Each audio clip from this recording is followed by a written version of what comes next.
Hello and welcome to another episode of Not Too Deep. I'm your host, Grace Helbig. Get ready. We have a lovely, lovely episode ahead with Harry Shum Jr. and Jessica Rothe, stars of the new film that you can rent anywhere you get your films online from the comfort of your own home. All My Life. It's based on a true story. It's about love. It's about unexpected diagnoses and what to do when the world you've planned for yourself doesn't go as planned. Relevant much to what we've all been living through. These two are absolutely lovely. We talk about their whole filming experience. We talk about their getting into the world of entertainment experience. They find out that they both entered this strange and interesting club I've never heard of, but maybe you have, when they were children. It's something about exploring and creative. You'll hear all about it. We also talk about what it's like to get married during a pandemic, because one of them did. I won't spoil it for you. And we talk about everything in between. This was such a lovely conversation. Please enjoy this episode of Not Too Deep with Harry Shum Jr. and Jessica Rothe.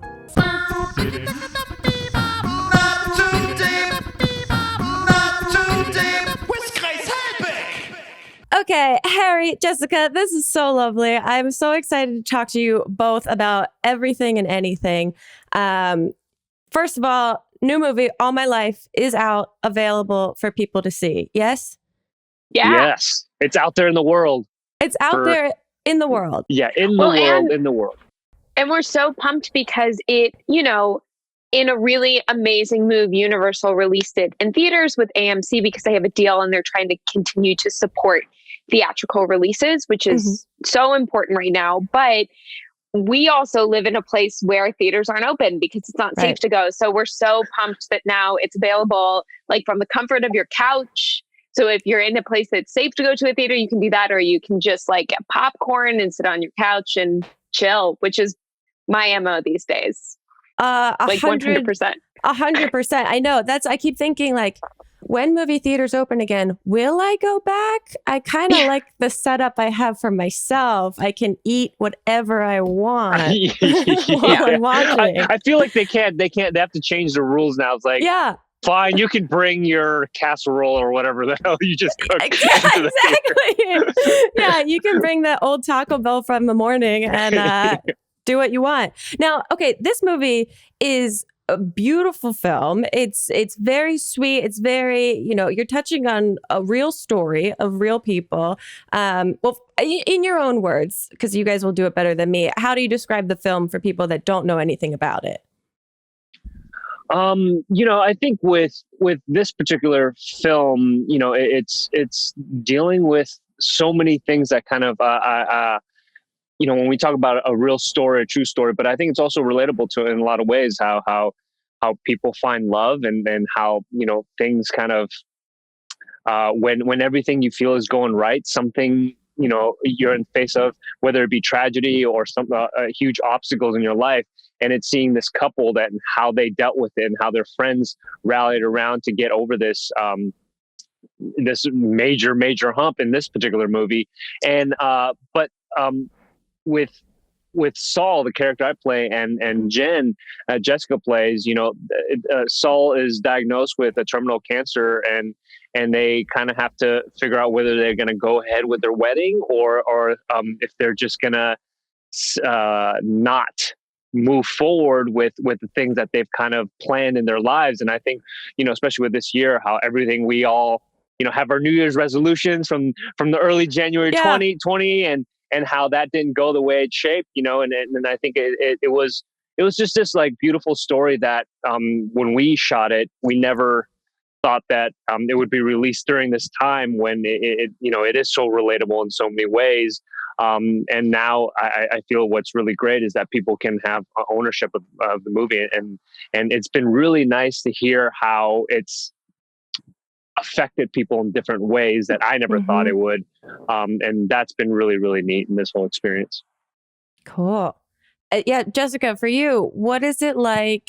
You're taking on a true story. So there must be a little bit more, I guess, a delicateness in infusing yourself into someone that's had this actual experience. What's that like, taking on someone's true story versus, a completely fictitious narrative? Yeah, I mean, I think you hit the nail on the head that there is a delicacy to it. There is a sense of wanting to be respectful and wanting to really honor these incredible people and their story and lift it up and celebrate it, and also to not mess it up so that like it can be appreciated and received in the world in the way that it was intended to be. And I was so incredibly lucky because the real life Jen Carter, OG Jen, was actually a huge part of this process for me. Oh, cool. I got to talk to her the right as soon as I signed on to the project. She and I had almost a 3.5 hour long FaceTime, and we talked about everything from like our dogs and movies that we love to kind of the intimate tales and nature of her and Saul's relationship and their story. And she was an incredible resource. But I think more than anything, the biggest gift that she gave me was that she said, you know, I don't want you to feel beholden to doing an impression of me. Make the character your own, take the story out into the world. And as a result, I was able to just show up on set every single day with Harry and our incredible director, Mark Myers, and be incredibly present and find the beautiful moments that existed in our version of this love story. And so I wasn't kind of looking over my shoulder the whole time, worried that like the way that I smiled wasn't right, or that like the way I walked down the street looked not like Jen. And it was, that you're like, I'm not doing a parody of you, I swear. I'm just trying to be a human here. Exactly. Because I mean, I feel that anyway, just in acting in general, that there are moments where I'm like, is this how humans behave? I don't know what I'm doing. And so she truly gave, I think, both Harry and I a huge gift by taking that pressure off and giving us the permission to make these characters our own. And as a result, like our days on set were so magical and fun because Harry's amazing, as those who watch the movie will see. And we were able to really like find our weird inside jokes and dive into the text and find the things that felt personally important to us. That's really beautiful. And yeah, that must have been a bit of a relief to have the permission to kind of be in your moment in the character. I'm super curious because for people that aren't in the entertainment world, before you even take on a role like this, you guys have to have a chemistry test. And how do you describe chemistry tests? Because they're wild to me. That basically you are chosen to go in to see if you have chemistry with another actor. Yeah, you know, I think you put a whole bunch of beakers in place, and then you put a bunch of little fluids, and you're like mixing, be like, is this the right concoction? Right. No, I mean, Jessica was in a position to like, do these chemistry tests that I think you had like one day you flew in from filming, and you had like one whole day to read a whole bunch of people. And I just remember like, I was just so impressed that you came in right away, did this material that was, it was a scene in the where we kind of have an argument, a huge argument of things that we were holding back and trying to figure out how to communicate that to each other. And it was just really, really a really hard scene to kind of dissect, and especially when you just meet someone. When I first met Jessica, we were like, "Hi, how are you? I'm Harry. I'm Jessica. All right, let's go yell at each other now and get angry and feel all these emotions." And you know, I a lot of credit to Jessica. She just creates a space that's just comfortable and safe, and just allows you to not think about the cameras or the other people in the room. And it just felt like I was just there with her and only her.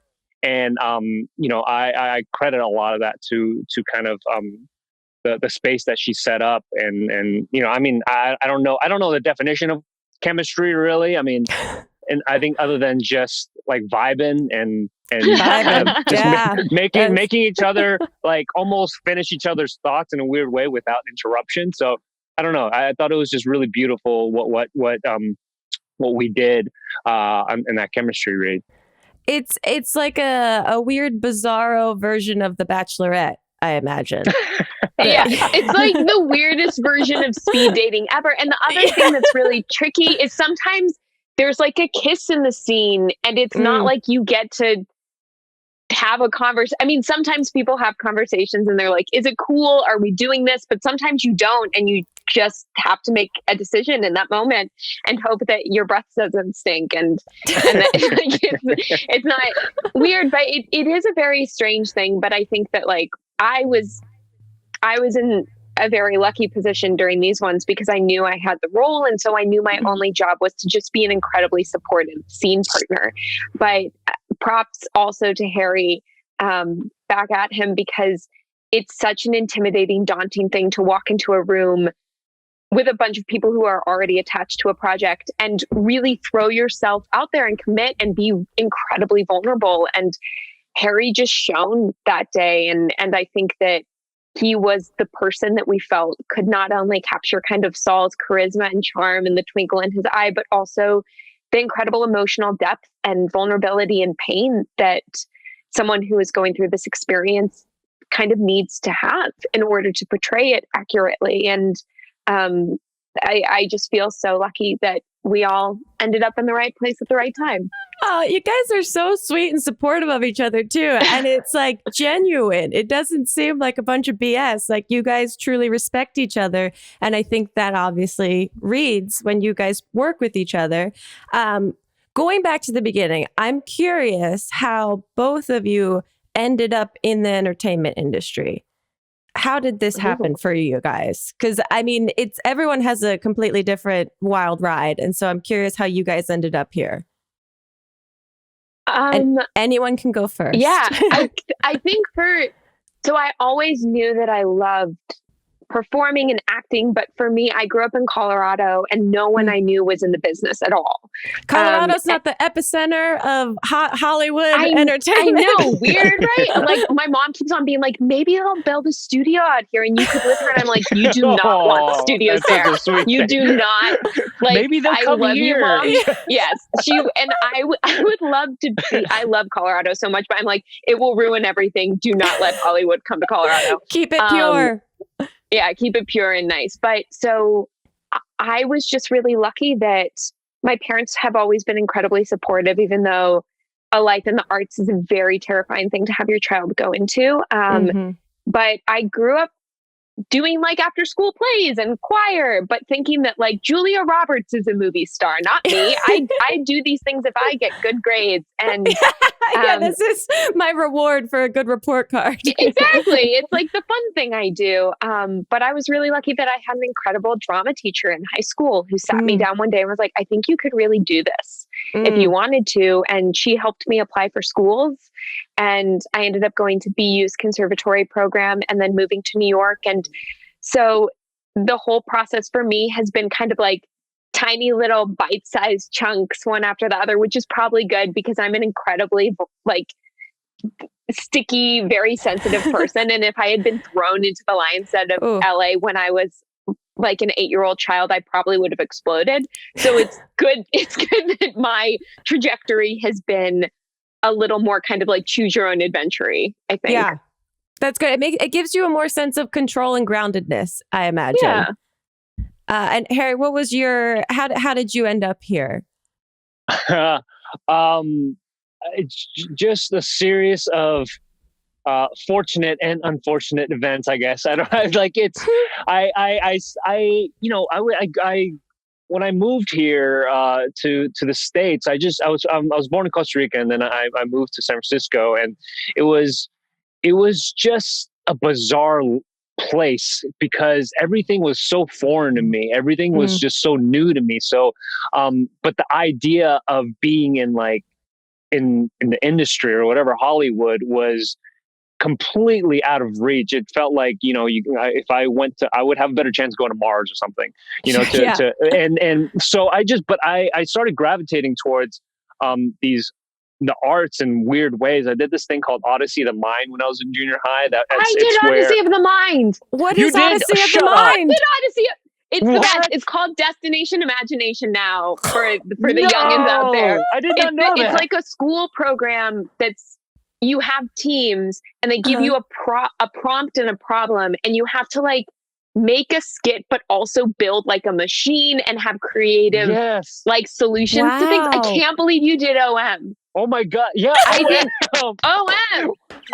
That's why this is the thing that we didn't know about, but we had No, and this is chemistry. I see. Okay. Well, like, no, I did like Odyssey of the Mind, which we got to talk about more. That sounds incredible. I wish that existed for adults. I mean, it sounds so fun. I guess it's called improv. Because, I don't know. Yeah. Well, like you, what was nice is, we kept advancing and it was like more team building, teamwork, and like, you write the scripts together and you problem solve. That's all you're really doing. And through art, through telling a story. Cool. And that was just a really big eye opener for me, because then I started getting into theater, and then I would start dancing and performing in different ways, and like draw comic books, and then just all that started coming together of like storytelling and performing. And I was very lucky to have people over the years just kind of believe in me in little strides, and now we're here. So. And now you're here. Well, is it true that you were dared to audition for a dance team when you were younger? Oh yeah. When I was in high school, I was there to audition the dance team because there was one guy and a whole bunch of, and just all girls in our school dance team. And it's just like, why aren't more guys doing this? And I was like, well, I'm not gonna be that other guy that does it. And then it was just like such a bro thing, and it was so dumb, but, and then all of a sudden it was equal amounts of girls and guys. And it just became this thing that was cool to do. And yeah, so like, I guess I won that dare. Cause now I'm still doing it, I guess. Now, Jessica, do you have a history in dance? And was it intimidating to work so closely with someone with such a impressive dance background? She was in La La Land. I was, but that was a fluke. I cannot hold a candle to Mr. Harry Shum Jr. It is intimidating, but it's also so exciting and cool. Like, that was the amazing thing about this film, is we had so many incredible multi-hyphenates in our cast. Like, we had Kiala, who has the voice of an angel, and Kyle Allen, who's going to be in the new West Side Story, and amazing. Jay and John, who are both stand-up comedians. And like, we went to go see them do stand-up in New Orleans while we were there. Incredible. And I think that like any form of art and expression, kind of like Harry was saying, that you can bring into your life makes you a more well-rounded artist. And I love dancing and I love moving. I am not a professional. I need lots of practice, but so in that way, for me, maybe even more than intimidating, it was just fun. And I just got to be kind of in awe of watching Harry, not only in the moments we had to dance, but also his physicality of liver cancer, and how he tracked that in a physical way was really beautiful to watch and inspiring. And so I love working with people who have different tools that they bring. Oh, it sounds like you guys created like this beautiful creative troupe that just like workshopped every part of art together. Yeah. Okay, question: scenes in water, dancing in rain. I am not a dancer by any means whatsoever. What are the real struggles there? Because it seems to me it looks beautiful. It looks, very romantic, but and very sexy. But the practical side of it, what's that like? So that wedding dress took on about 40 pounds of water weight. Which I was not expecting, and I should have. Like, that's one of those things that, thinking back on it, I'm like, of course that was going to happen. What did you think? You were going to float in the air like a cloud? But so I actually had all of these plans about like these crazy spins and jumps I was going to do in the fountain, and how wild I was going to be. But the amazing thing was, like, I really love scenes that kind of reveal themselves to you as you're in the middle of it. And a lot of times physical limitation is one of those things, because if you can't physically do something, there's nothing you can do about it. And you just have to deal with the real life, like, limitations that you have. And I think that scene ended up being so much more grounded and real and intimate. Definitely and funny. Grounded, really grounded. Yes, very, very grounded. Literally could not get off the ground.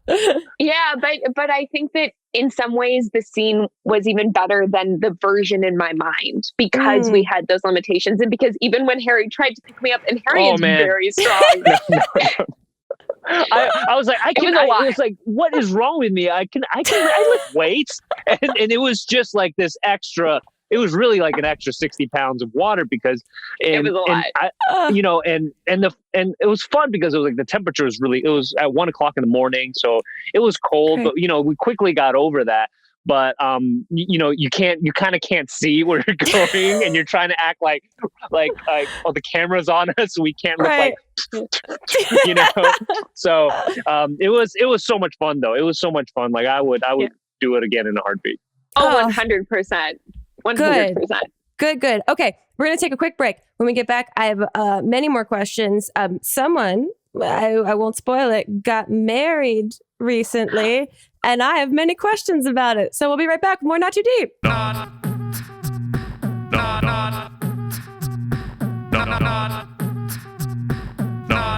Too Deep with Grace Helbig.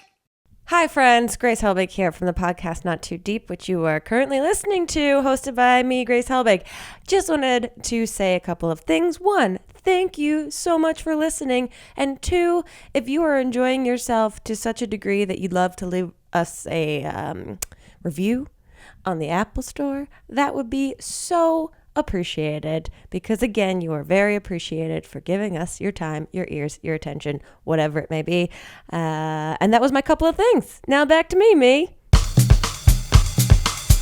Both of you, this is just me gleaning from social media, seem like you have incredibly supportive partners in your world, which is just really fun to see. And must have helped you guys in creating more of the chemistry between each other. I mean, having people like behind the scenes that like are your plus one must help you understand the intricacies of a relationship on camera. Jessica, you got married last year? Yes, I did. I keep on forgetting it's the new year now. So I was like, no, this year. But yes, last September. Wow. Okay. So what was that experience like? It was wild. I was actually engaged in planning my wedding while we shot this movie, which was a totally surreal, like life imitating art meta thing. But I was planning a giant 180 person shindig. It was supposed to be in July. And we had actually toyed around with the thought of having a smaller wedding, but we decided we wanted all of our people to be there, and we wanted to kind of celebrate them and celebrate the fact that we honestly wouldn't be together if it wasn't for the support and love from the community of our friends and our family. But then COVID happened, and I knew pretty early it wasn't going to work out anymore. And so we kind of regrouped and we thought, okay, so is it more important to us to wait and kind of hold out and have everybody there?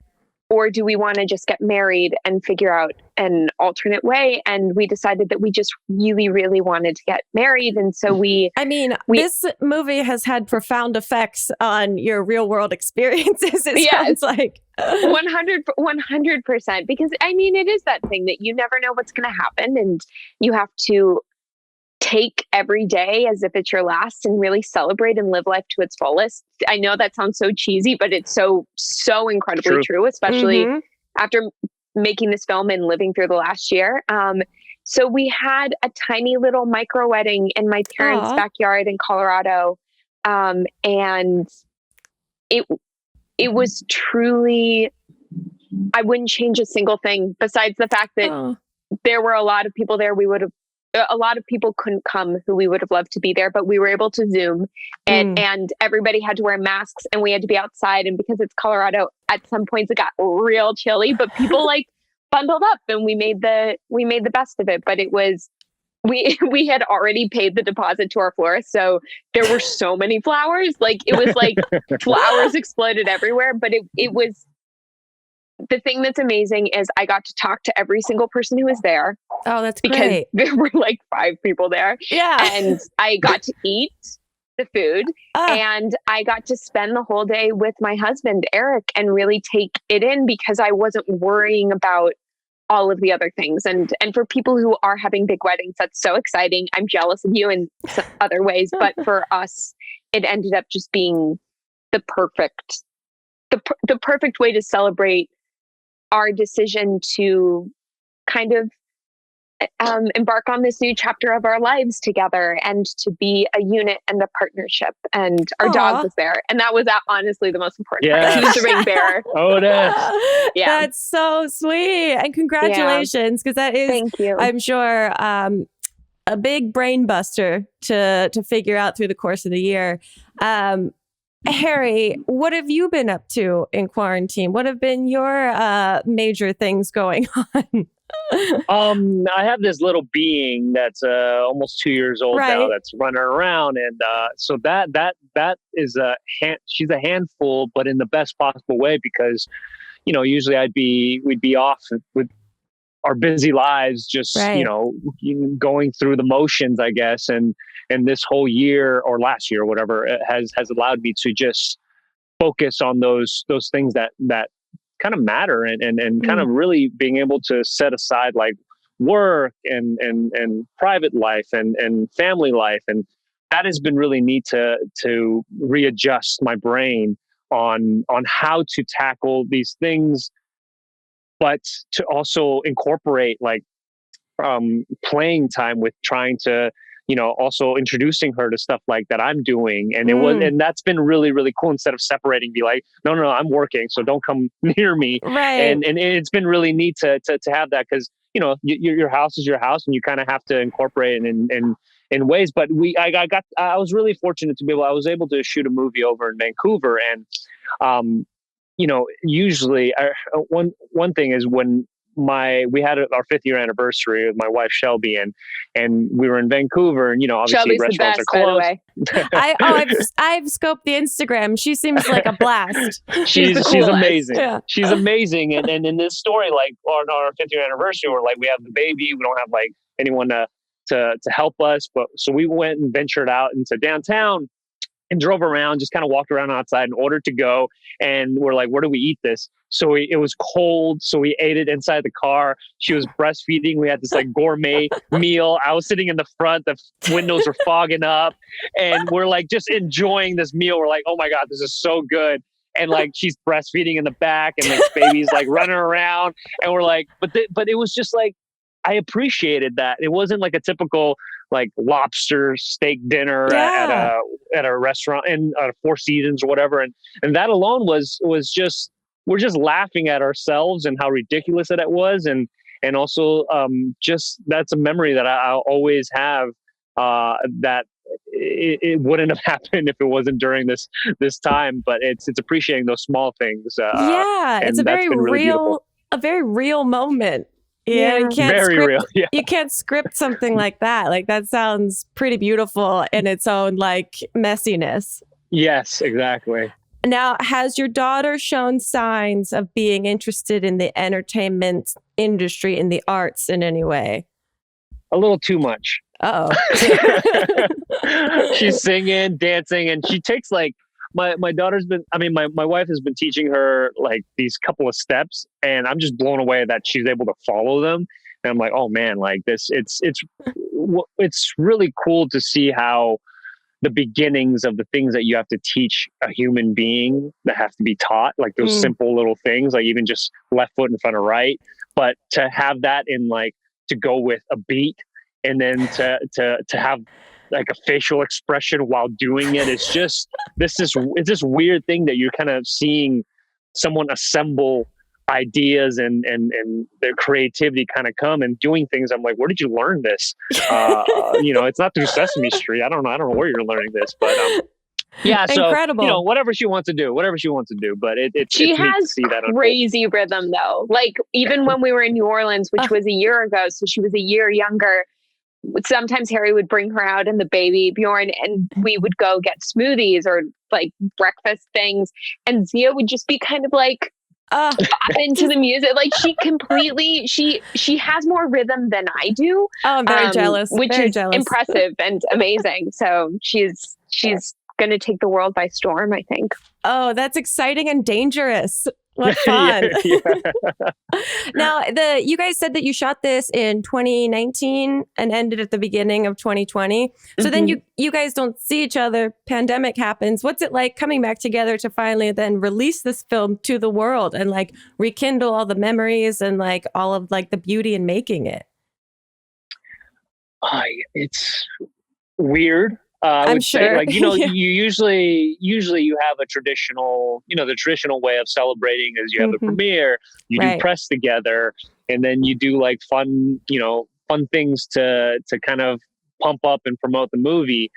But we had like an instance where like we said, like, you know, we tried to make it as exciting as possible with like talking to the cast through Zoom and we have this really fun group thread with the whole cast, and that's been really, really nice, because usually when you do a movie you kind of don't talk to each other much after it's done, even though you say, hey, yeah, let's keep in touch, but it's been really nice to see that connection still happen. And one thing that I think was the most special part for me about the movie is that everyone just cared equally. They all cared and contributed in whatever fashion that was needed, whatever way it was needed, because they just cared. And it wasn't about like, how big is my part? How many lines do I get? And any of that. It was just like, how can I contribute to make this movie and pay homage to and honor the real Saul and Jen. And that was really important for everyone. So, you know, when the movie kind of came out and everyone got to finally see it, it was just such a swell of support, and that alone within our core group was really nice. So I'm glad that the world can see it and finally, you know, have some ownership themselves with to the movie. Yeah, that's beautiful. Because like you guys said earlier, it feels like almost by accident, all the themes of this movie have mapped over a lot of different things people have experienced this year that maybe obviously weren't planning on experiencing this year. Yeah. So a true like testament in like adaptation, I feel like, being able to really kind of pivot and figure out, get to the core of what you really want from your life. Yeah. And Harry, we've also had a really fun time, as Harry was saying, like being creative and finding other ways. And Harry called me the day before, or maybe 2 days before the movie was going to premiere online. And he was like, I just feel like we should do something in the same like 20-foot radius, because we haven't done anything together. And so we threw ourselves like a distance premiere party and like shot champagne at each other, and it was very, very silly, but it was totally totally in the heart and in the message of the film in that way, I think. Very sweet. Now I'm curious, because we're all, you know, stuck at home, left to our own devices. What have you guys been watching? What have you been obsessed with? What's been on your TVs or any screens that you have going on? I have to admit, I am a guilty member of Bachelor Nation. Yeah, it's been deep, and the newest season of The Bachelor just started. We also got hooked on one of the old seasons of Bachelor in Paradise that we've been watching recently, which is so trashy, but I just don't care, and I love it. I love it so much. More highbrow. What have we been watching that's more highbrow?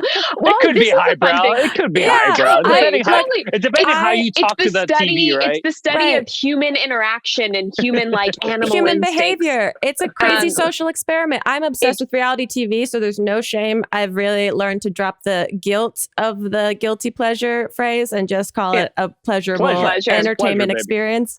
So you're in a safe space to discuss any of it here. Thank you. But the other fun thing we've been doing is my husband's actually much more of a cinephile than me, and he's watched so many more of kind of the classic movies than I have. So we've been working our way through the Alien franchise as well as Bong Joon-ho's films, because I had only ever seen Parasite. So we watched, I think Mother is the next one that we're going to watch, but like we watched Snowpiercer, and it's been fun that any night we don't know what we want to watch, that we have kind of two separate canons that we can go to that are totally different. But I like it. So It's a good balance. And it's hard to know which one is more horrifying than the other. Yeah, exactly. That is funny. I feel like you need to get that good balance of whatever, whether it be reality TV, because I think that's all rooted in like kind of how you're right. It's like a social experiment, but it's also you're like, these are behaviors that are really actually happening and not, whether you want to call it scripted or not. But I haven't gone into a Bachelor, but the Bachelor Nation, Bachelorette. Just give it time. Nation. Bachelor Nation, Harry. Yeah. Give it Bachelor time. Nation. I can't tell. It's like there's a Bachelorette, Bachelor Paradise. Is that am I right? Yeah, it's all of them. I mean, we live in a patriarchal it's in society, the so it's cinematic called universe, Bachelor right? Nation, The reality but, universe. Yeah. And Queen's Gambit, I gobbled that pretty quickly, and I was blown away that they could make chess sexy. I had no idea. So, like, there was one scene where I'm like, oh my God, I want to make out with that rook. I had the same feelings that like I know nothing about chess really, but I kept imagining through the lens of someone that loved chess or even just liked chess, how horny they must have been for this entire series. It's true.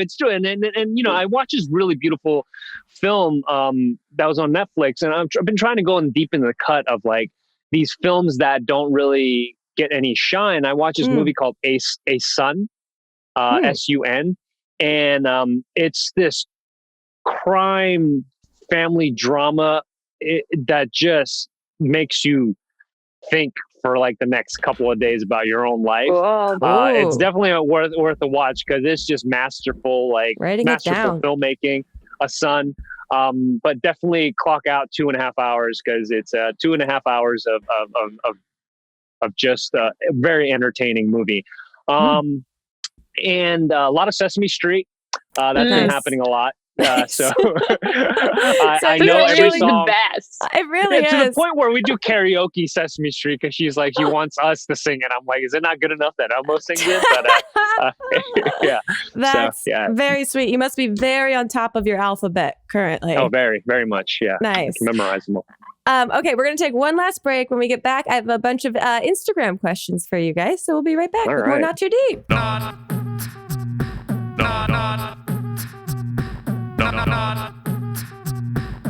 Not too deep with Grace Helbig. Okay, you guys, before we get into these Instagram questions, I'm going to ask you both the two questions I ask every single guest that is on the podcast. And the first is, who, alive or dead, would you most like to throw cold spaghetti at? Very, very hard-hitting question. Throw spaghetti at. Cold spaghetti. What is spaghetti. that? Is that? And it's entirely up to you. And see, this is something that in my mind is an answer that can change on a daily basis, just depending on what mood you're in. So it can be. I know who I want to throw it at. Okay. Because I want to see what they say. I'm a big fan of Gordon Ramsay. So I would love to throw cold spaghetti at Gordon Ramsay that I cooked. And then it got cold.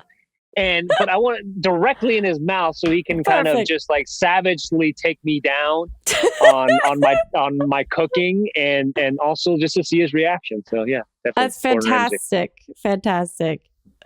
That's a really good answer. The first one that came into my head is political, so I don't know if that's. You are welcome. It's been. I kind of want to throw cold spaghetti at Mitch McConnell. I just want to see what would happen. Both because I feel like his expression would be funny, but it's also like a good way to show my distance. Be like, "Good day, sir." Cold spaghetti. It'd be a very embarrassing situation. He'll shaming definitely situation. block it. He'll definitely block it in some way, shape, or form. Yeah, like Jedi style. Block it. Yeah, exactly. Blocks Okay, the other question I ask every single guest is to tell us your worst pants shitting story or like a bathroom close call moment, but you can only tell us in 3 words or 3 small phrases. So for example, mine is college, jogging, front lawn. So if you have I have mine. Wonderful. 3 words, hot air balloon. Oh no! Additional word, Egypt. Wow! Whoa. So that's Wow. gonna paint a picture You for made you. you made it. You truly made it rain. Um, Oh no! mine is first day. As 4 words. First day of first grade. Oh, Oh, it's It's rough. I think you're not alone though. It's okay. Okay, let's get into these Instagram questions for you guys. Someone wants to know, what's the coolest thing about your significant other? that's such a lovely question. Oh my god, there's a lot. Yeah, I know. It feels very hard to pick one thing. Oh, that's sweet.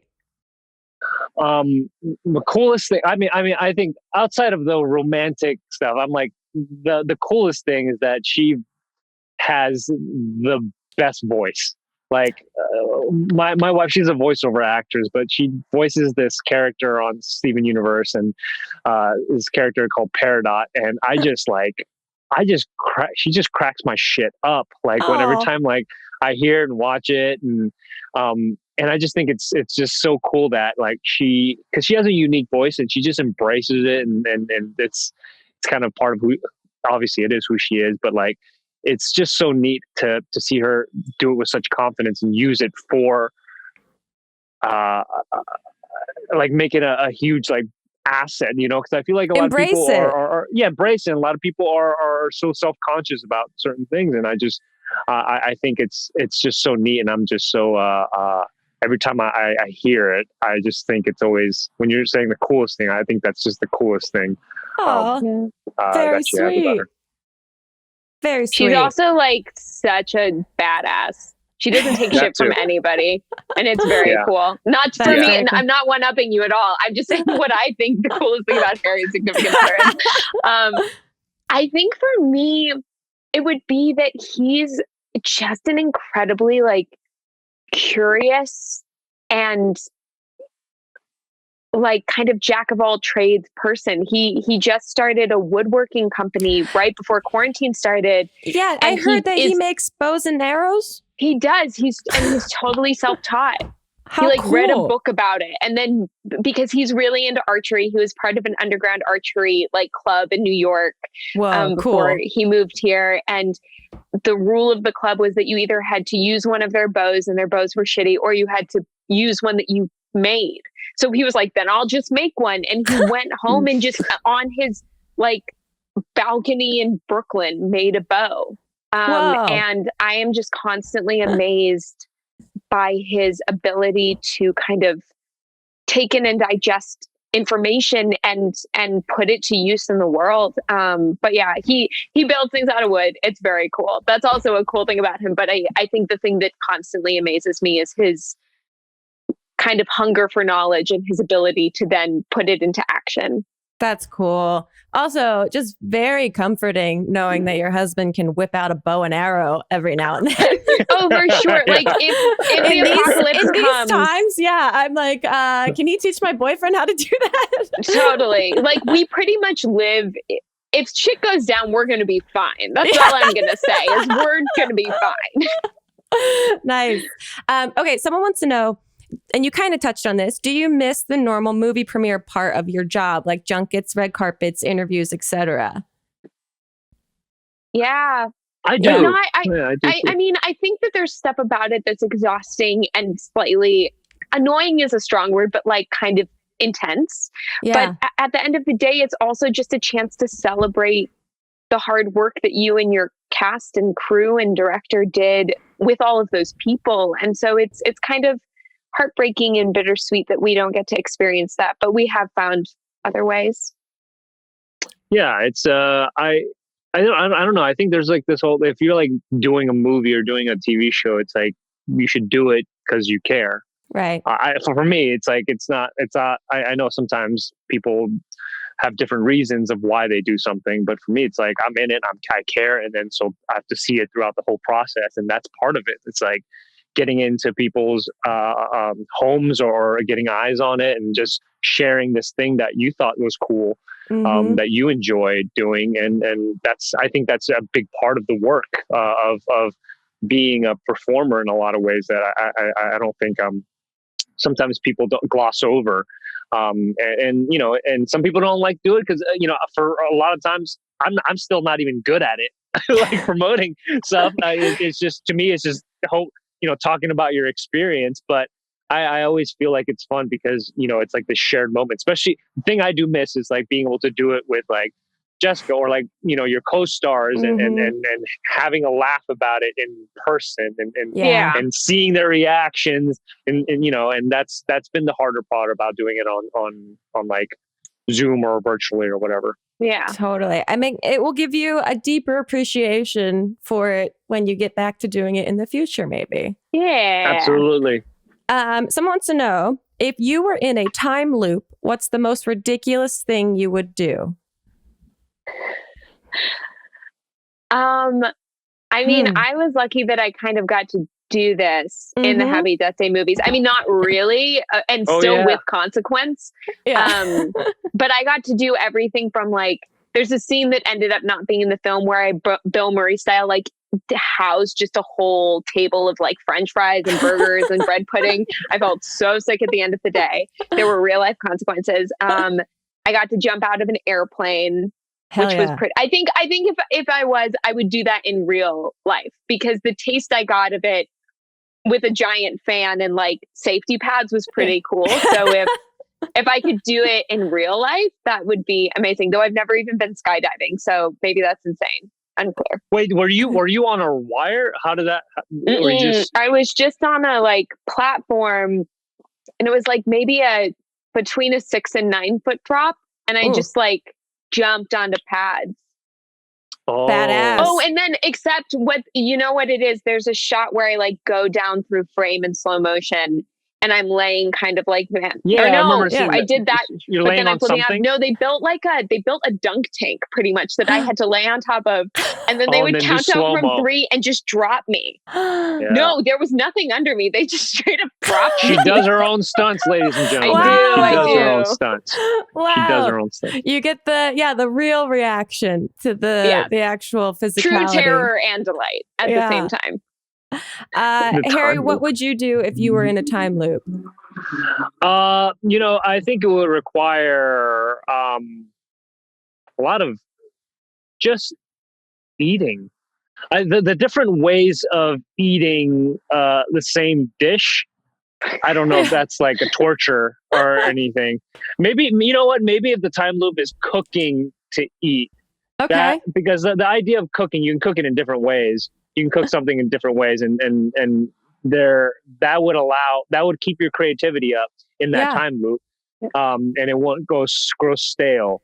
So I don't know if I'm overthinking this, but that's probably it. Yeah, you're taking it very seriously. I appreciate it. You're putting yourself in the actual time loop and thinking for your own sanity, how could this best work out? Yeah, because there'll be sad meals, there'll be happy meals. It's all of that. Okay. Last question for you guys before we wrap up. Someone wants to know if you could be part of any other previous movie or series, what would you want to be part of? I'll expand this to dream role scenario. Something and this can be something that's existed or something that, a character type you haven't played yet, something you would love to explore. I would love to live in The Favorite. Like that movie just blew me away. The problem is I think all of the women in that are impeccable and I would never want to replace any of them, but I'm like, do a sequel and I will be in The Favorite sequel. I also definitely want to be in Indiana Jones, but with Harrison Ford. Like I want to both be Indiana Jones, but also have Indiana Jones there. I can see Indy having a daughter if he doesn't already, teaching her the ropes, literally, metaphorically. Yeah. It's funny because I would want to. It's the same with Indiana Jones. I want to be in the Indiana Jones kind of like. I remember watching it as a kid, growing up, and that's one of the few movies that my whole family just sat down and just completely was engrossed in the whole film. And I remember just Last Crusade, being able to go on an adventure like that and visiting all those different countries and always playing this kind of like adventure. I don't know. I think there's just something so cool about that. So, whether it be a dream or going back in time and somewhat fitting into any of those in that trilogy would be so neat. That's very cool. Okay. On that note, I lied. I have one more question for you guys. If you were in a horror film together, which of you would die first and why? Wow. Well, you've kind of lived in a horror, somewhat of a horror film. The and you horrible survived. thing is, I kind of want to say that I would survive, but that sounds like a really asshole thing to say. No, it's and Harry is very capable. I just think that like I've done the ropes. So. I would sacrifice myself for you. He would. It's there true. There you go. There you go. Love it. How sweet. The sweetness never ends between you two. Okay, before we wrap up completely, thank you guys for making time and chatting with us today. We love to give our guests a little token of our appreciation. We have a personalized fortune cookie that I believe has been mailed to you. You both got the same one. So if one of you has it and would love to read it out loud to the class, that would be lovely. Okay. We join you both in saying a big ass fuck you to cancer and encouraging those who can to donate to the American Cancer Society. Thank you for helping share Jennifer and Solomon's story. Yay! So sweet. Thank you guys so much. This chat has Thank been you so much. So lovely. For people that don't know, where can they watch the film? Where can they find and follow you guys online and see what you're up to?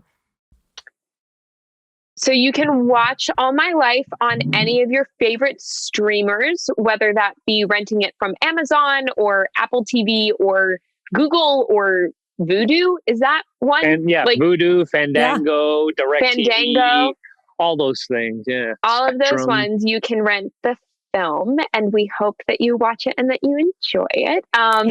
I am on Instagram at Jessica_Rothe. I am also on Twitter at the same name, I think, but just like I do Instagram more than the Twitter, but sometimes Twitter parties. So there you go. So follow all of the above. Yeah. Twitter parties. You can follow me at Harry Shum Jr. Harry Shum Jr. on Instagram, Twitter, and I think I'm on Facebook. I have one. I did sign up for TikTok, but there's only one video on there, so I'm pretty bad on it. So I gotta step up on that front. Well, now that you have a daughter that can dance, TikTok seems like the obvious outlet for that. Thank you guys so much. This has been so fun. Please go rent the movie. You will not regret it. And make sure you follow everything that they're up to, because I suspect this year big things are happening for you guys. I just feel it in the air. We'll see you guys on another episode of Not Too Deep. Goodbye. Too deep, too deep, too deep. Not Too Deep with Grace Helbig. Not Too Deep is a production of Grace Helbig Incorporated. Producer Melissa D. Montz. Edited by Shireen Lani Yunus. Post-production sound by Chris Henry. And an extra special thanks to Flula for the theme music.